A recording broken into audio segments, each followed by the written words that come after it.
अब शुरू करते हैं हम लोग मादा जनन तंत्र में आगे प्राथमिक जनन अंग।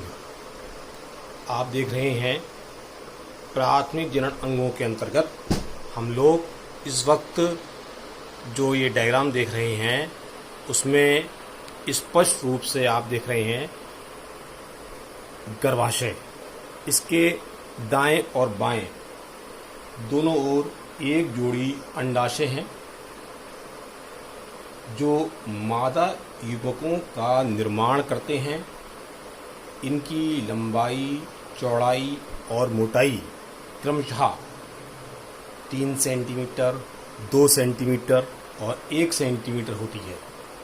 इनका वजन या भार लगभग 3 ग्राम होता है। ये श्रोणी गुहा जो कि कमर के नीचे होता है हिस्सा, श्रोणी गुहा में गर्भाशय के दोनों ओर स्थित होते हैं। ये जो चित्र में देख रहे हैं आप, बाईं तरफ हरे रंग के अंडाशय बने हुए हैं, स्पष्ट दिखाई दे रहे हैं चित्र में, इसको आप देख सकते हैं। प्रत्येक अंडाशय किडनी के समीप मीजोवेरियम, ऊपर लिखा हुआ है ये मीजोवेरियम नामक एक तंतुनुमा ऊतक होता है, उससे बंधे होते हैं और इनका जुड़ाव जो है वो उदर गुहा की दीवार से होता है। इसके अलावा अंडाशय जो हैं वो अंडे बनाते हैं। अंडों के अलावा, अंडाणु के अलावा, एग के अलावा एस्ट्रोजन तथा प्रोजेस्टेरोन हार्मोन्स का भी स्रावण करते हैं या मुक्त करते हैं। अब नीचे देख रहे हैं हम लोग, नीचे वाला हिस्सा जो है वो है इसका आंतरिक संरचना, अंडाशय की आंतरिक संरचना। अच्छा, एक चीज मैं और बताना चाह रहा हूं उसमें, जो ऊपर हम लोग देख रहे हैं ये अंडाशय, गर्भाशय, अंडवाहिनी, ये सब रचनाएं जो दिख रहे हैं, इनकी क्या खास बात है कि ये जो गर्भाशय जो होता है इसके दाएं और बाएं दोनों तरफ कुछ नलिकाएं निकली हुई हैं जिन्हें कहते हैं फैलोपियन नलिकाएं। ये फैलोपियन नलिकाएं जिनके भाग आप देख रहे हैं, इस्थमस, एम्पुला, फिम्ब्रिएटेड कीप, ये सब मिलकर के बनाते हैं फैलोपियन नलिकाएं। दो होती हैं दाएं और बाएं तरफ। फिम्ब्रिएटेड कीप जो लिखा हुआ देख रहे हैं आप, ये एक उंगली उभारनुमा रचना होती है जो मुक्त हुए अंडाणुओं को ग्रहण करती है। ये जो गर्भाशय के दाएं बाएं इस्थमस, एम्पुला और फिम्ब्रिएटेड कीप देख रहे हैं, इसमें खास बात क्या है कि यहीं पर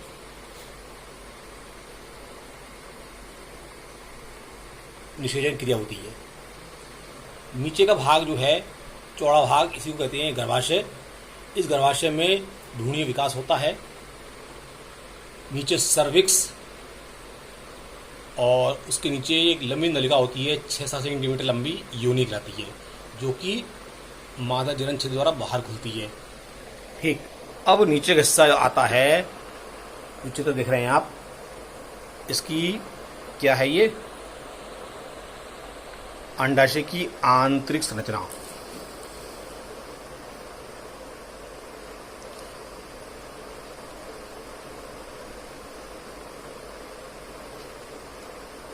अंडाशय की आंतरिक संरचना में हम लोग देख रहे हैं चारों तरफ एक आवरण है, जननकला, उसके नीचे ट्यूनिका अल्बुजिनिया, जिसे परतों का नाम है। भीतर का समस्त भाग कहलाता है स्ट्रोमा। इसके 2 भाग होते हैं, बाहरी भाग कॉर्टेक्स और भीतरी भाग केंद्रीय मेडुला। स्ट्रोमा में संयोजी ऊतक होते हैं। इसके अंदर आप देख रहे हैं अनेक गोल गोल रचनाएं दिखाई दे रही हैं। इसमें से मुख्य रचना है, लिखा हुआ भ्रूणी अवस्था में पुटिकाएं, ये कहलाती हैं प्राथमिक पुटिकाएं। जब जननकला से भ्रूणी अवस्था के दौरान यानी कि जो मादा होती है और उसका जन्म नहीं हुआ होता है और वो भ्रूण अवस्था में माँ के गर्भाशय में होती है, उसी समय इसके अंदर इनका निर्माण प्रारंभ हो जाता है। तो ये प्राथमिक oocytes बन जाती हैं। ये प्राथमिक oocytes धीरे धीरे धीरे धीरे विकसित होती हैं, इन्हीं से अंडाणु बनते हैं। ये लंबी प्रोसेस है। फिलहाल यहाँ पर आप देख रहे हैं इसकी आंतरिक संरचना।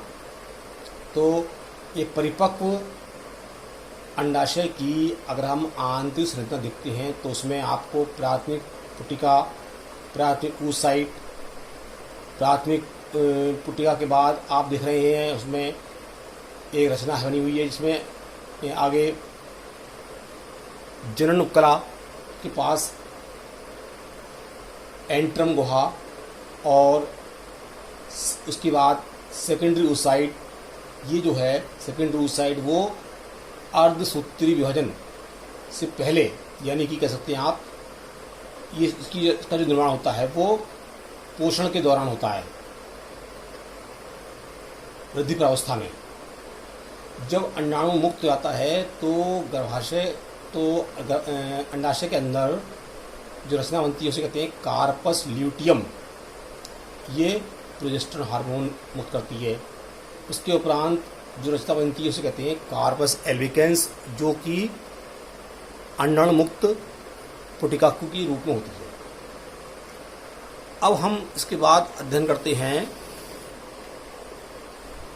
एक अंडाणु का।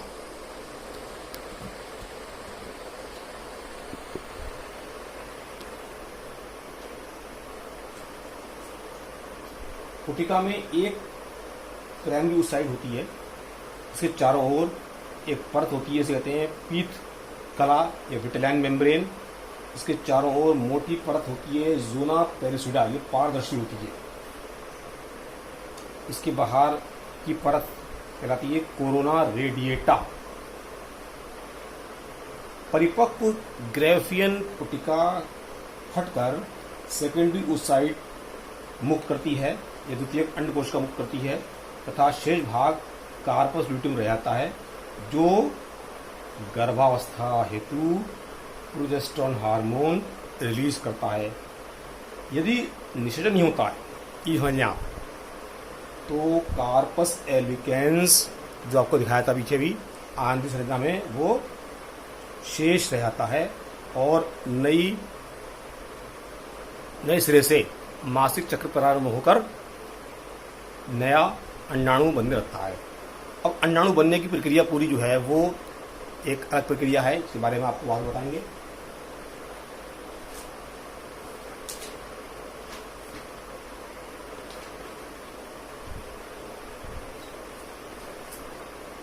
इतना जो है इसमें आप ध्यान से देख लीजिए। मादा जनन तंत्र, अंडाशय, इसके पास फिम्ब्रेटेड कीप, एम्पुला, इस्थमस, गर्भाशय, सर्विक्स, योनि, ये सब जो हैं इसके मादा जननांग हैं। ये आंतरिक संरचना हो गई। और ये जो है एक मुक्त अंडाणु की संरचना है। ये जो लाल लाल देख रहे हैं आप, ये ग्रेनुलोसा स्तर है, जो कि पुटिका कोशिकाओं का ही परत होती है। ठीक है।